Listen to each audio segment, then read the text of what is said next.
The 2nd of March, Rabbi Moore, Parsha Hashavua with Rashi.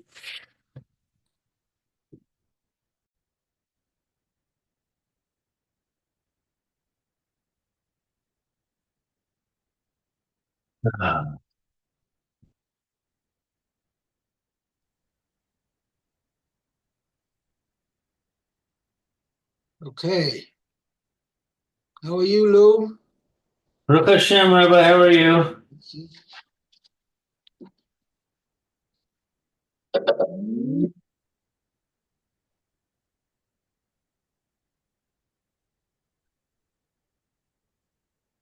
You feeling okay?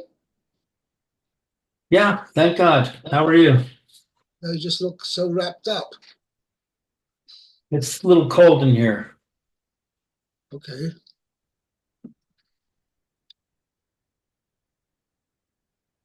Okay, I wanted to ask you before we start, where do the Marcuses live exactly? I wanted to go this afternoon to visit. I don't know if I have an address. They're on Peron Street.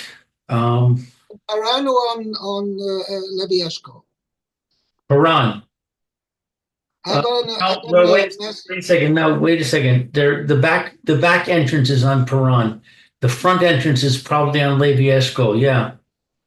28. Could That's what I was told. it could be. I always go in the back, so I don't know. I'm not that familiar. The back is behind the stores there? The back is his own entrance. It's not where the stores are. It's closer to Mitla. Is meaning closer to Bar Ilan? Yeah, yeah. Closer to Shmuel Navi. Right. Okay. But you want the phone number? I have his son, Alan's son, Yosef, is my neighbor here in Romania. He lives on the Chav Zichron Yaakov. Okay. So I have his number. So if I need, Okay. I'll call him. All right. They're Yeah. getting up tomorrow morning, right? Pardon? They're getting up from Shiva tomorrow morning, I believe. Um, What uh, day was the Levaya? I was there. I saw you. I saw you there. Was yes. it Monday or Tuesday? It was Monday. It was Monday yeah, night? he passed away on Sunday. No, it was I think it wasn't it Sunday night? No, it must be Monday night. Um, All right, so it wouldn't Definitely be. getting up tomorrow morning. That's what I was told. Yeah, okay. That's probably right then. Okay.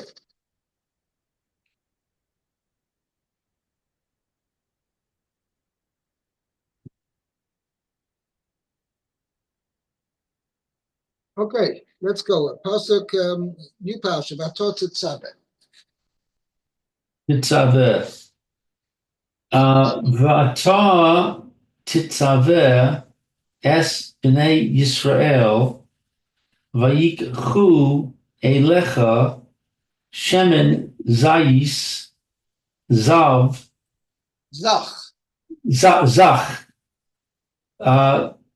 chasis la maor le los ner tamid,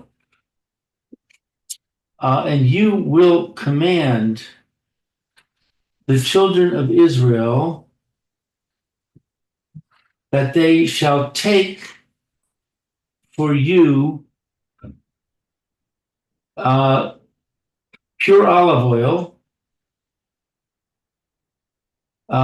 crushed for illumination, to light the lamp continually. Right. Correctly translated continually and not continuously. Continually, yeah. Meaning each day, but it's not burning all the time. The Uh, Maisa was burning, at least some of the lights were burning hotter, but that wasn't the mitzvah. The mitzvah was that on every evening they should light the menorah. right. So Rashi says, "Vata tetzaveh zach bli shemarim without sediment, kamo shaninu vimnachos." As we learned in Tractate Menachos, Migar Garo, Berosh Hazais, Lahu. He leaves it to ripen at the top of the olive tree, etc. Deceive, crushed. Hazisim, that is the olives. Haya kosesh kimach. He would crush the olives in a mortar. Ve'eno tohanan bare chayim. And he would not grind them in a mill. Today, shelo yi'u vo shemarim, so that there should be no sediments in the oil. V'achar shehotzi tipa rishona, and after he extracts the first drop, mach nisan la richaim v'tohunan. He puts the olives into a mill and grinds them. The shemen hasheni pasul the menorah, and the second oil is unfit for the menorah. The kasher limenachos, but it is fit for meal offerings. Shneemar kasis lemaor, as it says, crushed for illumination. For a light, right. Below kasis limenachos, but not crushed for the meal offerings. Meaning that the oil required for the meal offerings was not such a fine, pure oil. Right. Meaning the oil for the lamp, for the menorah, that was just kosses, crushed, but nothing else. Right. It wasn't ground up. It just you and only the first drop. Right. By the way, there's a whole question in the discussion. How many olives did they need for one night's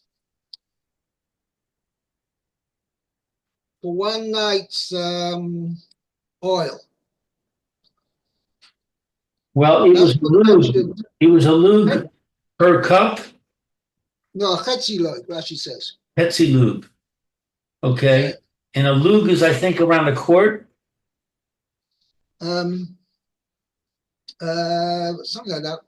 A revius halog is a difference of opinion, either 86 milliliters or 150 milliliters.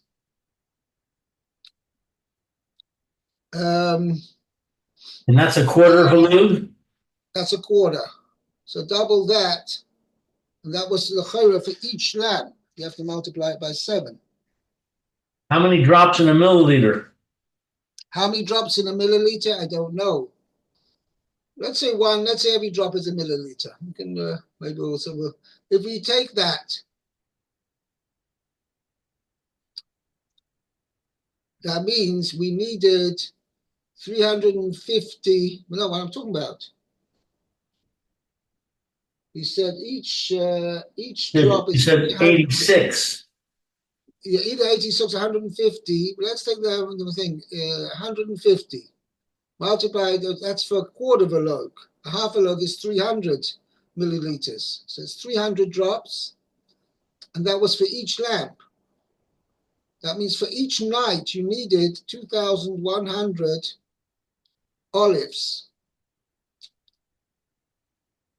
Multiply that by 7, by 12, by 50. There's 50 weeks in a year, 52 weeks actually. And then by 40. Let me take out my calculator. So what did we say? We said 2,100 olives for each night times, let's do 365 in a year, times 40. It's about 30 million olives. You needed. Where did they get 30 million olives from in the wilderness?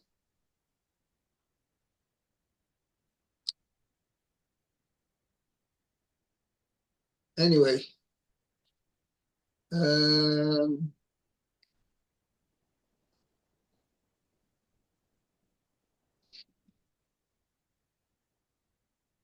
It's interesting that there's no discussion about that. There's a whole discussion about the Ramban actually does dwell on it. Oh yeah, what does he say? No, I'm sorry, correction. The Ramban says, he asks, where did they get all the oil from? And he says they brought it out with them from Egypt. That's why they needed so many donkeys. Even worse. Right.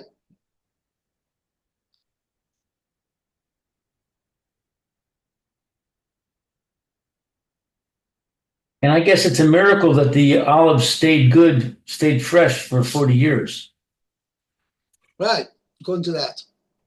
Now, it's also an interesting point is that the Pasuk doesn't say that they had to be made specifically for lighting.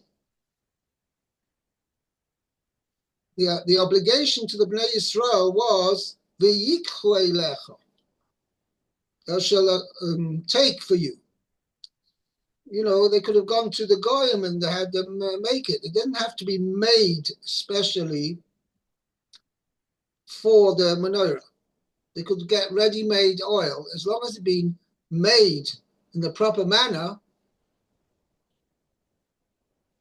That was good enough. But could you trust a merchant to make it properly? That's something else. You know, maybe they sent a hashkacha, the badatz, sent a mashkiach to make sure it's properly done. But the point is, it didn't mean that it had to be the marshal. Let's say a person bakes matzahs for Seder night. You have to have them made lishma. Person makes tefillin, has to make made l'shem mitzvah. Like tzitzis as well has to be done. The twanging, has to be done l'shem mitzvah. Many mitzvahs have to be done specifically for that purpose. But the oil just says v'yikhu elecha shemen zayzoch.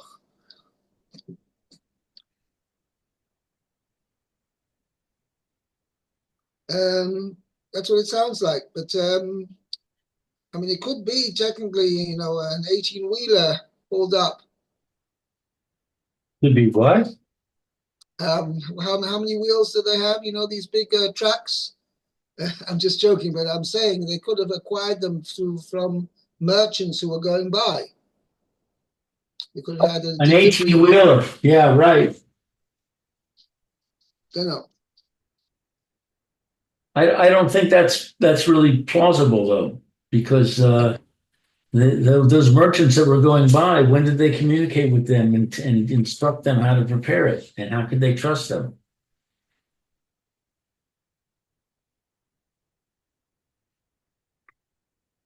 I don't know.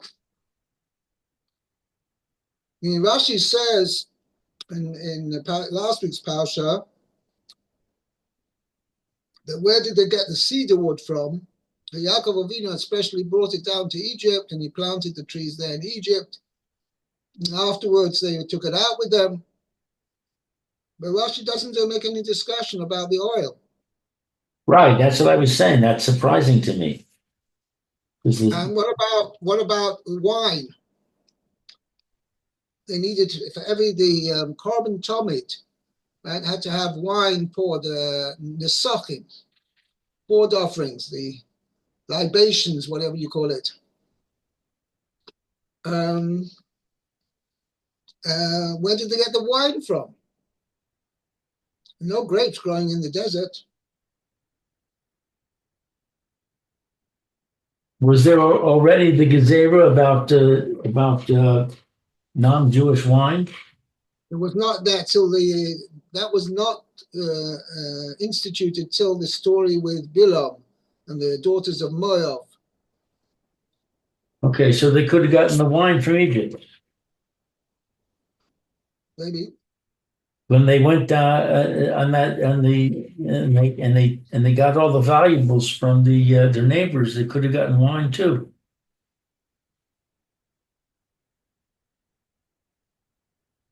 Maybe they just acquired it. I don't know.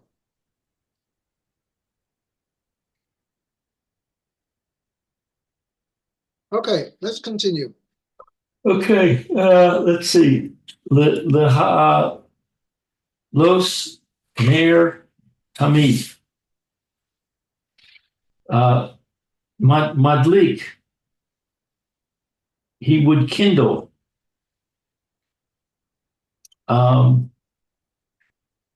Ad Shetehei Shalhebes, Shalcheves Ola Me'e Leha, until the flame would rise on its own. Tamid. Kol Laila V'Laila Karui Tamid. Each and every night is referred to as Tamid. Olas Tamid. I'm sorry. B'mo Kimo She'ata Omer Olas Tamid. As you say, a continual to the daily Ola offering. What? Daily Ola. It's called Olas Tomid. How are you going to translate Tomid over there? Tomid doesn't mean continuous, because it was offered every day, twice a day. Right. It wasn't burning on the Mizbeach continuously. That means, Elamai Tomid means on a continual basis. Every day, twice a day. So Rashi says, who had been over here as well, where Tomid, Laros Ner Tomid, means that the Ner should be kindled on a continual basis. Every night. Ve'ena ella miyom liyom. It is only from day to day. V'chein b'min chas chavitin ne'emar tamid. So too regarding the daily meal offering. Tamid is said, Ve'ena ella machatzisa baboker umachatzitza ba'arev. When it is offered only half in the morning and half in the evening. Aval tamid ha'amur be'lechem hapanim. But the word tamid, which was stated in the context of the bread of surfaces, mi Shabbos, the Shabbos, who means from one Shabbos to the next. Continuous. That was continuous. Right. By the way, you called it lechem haponim. Well, how did you translate it? The bread of surfaces. Hmm. Because panim means faces. Show bread. But it doesn't really mean it's referring to the ponim, means it had sides, not on all four sides. It only had two sides rather than four sides. Uh-huh. Just let me just one check. I want to check up how I translated it. Just 1 second.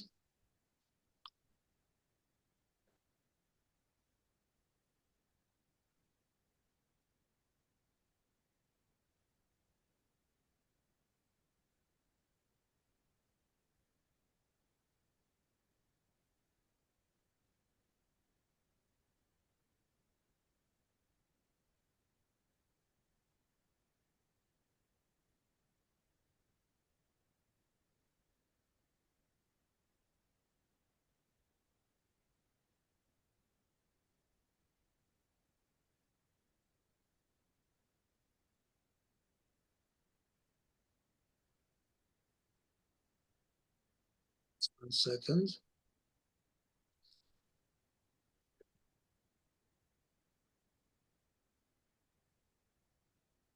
Just opening up the file.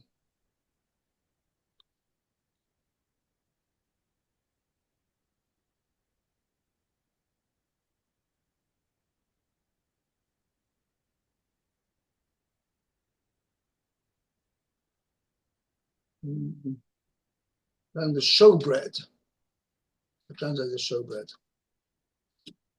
Yeah, I don't get that. What does that have to do with anything? No, so the point is, Talmud, as she says, Talmud that is stated regarding the showbread means it was to be placed on the table continuously from one Shabbos to the next Shabbos. So Rashi's pointing out that the show, as opposed to the Talmud, which we're saying over here, that means it was lit every day, but it wasn't continuously alight. It was lit once a day, and it burned the entire night. But not that it had to be burned continuously. Now, She'ein Kain with the showbread, the lechem haponim, there it had to be continuously 24/7 on the shulchan, on the table. And that's why it's called show, because it's continuous. No, the reason why it's called lechem haponim, it's interesting. The Gemara says the bread was shaped. I maybe have a picture of it actually over here. This will help you. Yeah, I think I have a picture in my art school.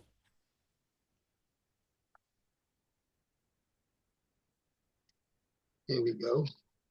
See the picture over here? This is the way it looked. Basically, it was folded out when It has lots of surfaces. So the point is, when it says ponim, it means not the open end, that which would indicate showbread. No, it means this is the the ponim, that means these two sides, whereas most bread is not hollow, it's just the one block Right. of bread on all four sides, and it's closed up. So to indicate that there were some have only had two sides, and the other two sides were open, that's why it's called lechem haponim. That's how Rashi describes it later on at the end of this parsha. If I'll show you.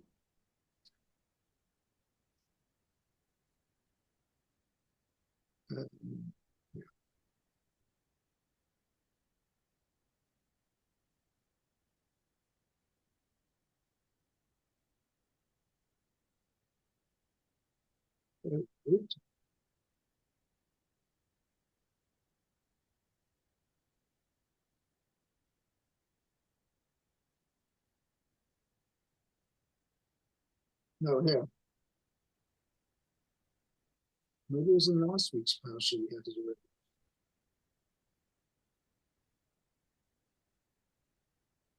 Go. Up to 25.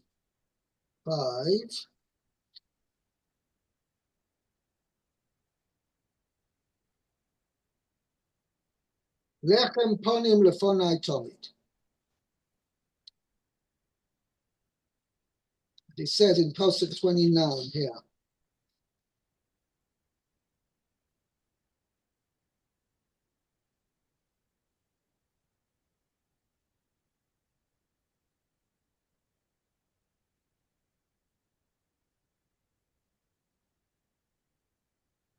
Yeah, that's what Rashi says in chapter 25, Pasuk 29. 25, 29. That's in last week's Parsha, Parsha's Truma. Verse 29. Chapter 25, verse 29. So you have the Rashi there? I'm looking. 25, 20. No, 29. Let's see. Dishes and spoons. The bread was made in the shape of a box, open on two of its sides. It had a lower surface at the bottom, and he would bend it upwards at the end, and that to form something like walls. This is why it's called the bread of surfaces. For Right. it has surfaces looking both ways.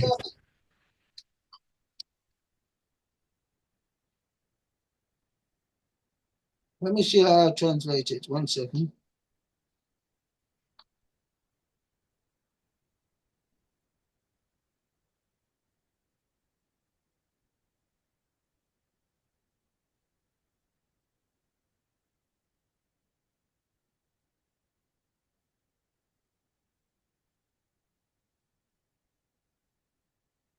Here. The bread was shaped like a box, open at two ends, with a floor below and turned up on two sides like walls. It was called lechem haponim, bread of faces, literally, because it had sides, ponim, which faced the two sides of the house, one to one side and one to the other. So it was placed lengthwise across the width of the table, and its walls stood upright in line with the edge of the table.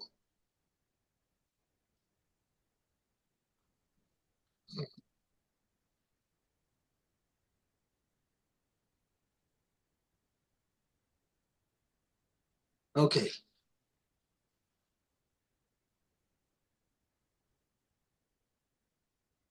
So kids said that's it was anyway. What Rashi's pointing out over here that the Tomid, which is written over there by the Lechem Haponim, refers to the that's continuous, that the bread had to be continuously 24/7 on the table. Okay? Yes. We got to the end of the first pasuk now. Yeah, it's a long Rashi. Right. Okay, I think we'll hold it here for today. We'll pick up. Mayor's okay? Yeah, I saw him this morning. I don't know why he's not here now. I know his wife has been getting treatments and it's been knocking her out. So maybe he needed to help her. Okay. Beseda. So we'll call it a day for today. And we'll All right, very continue. good. Thank you, Rabbi. And have a great day. Okay, Be you well.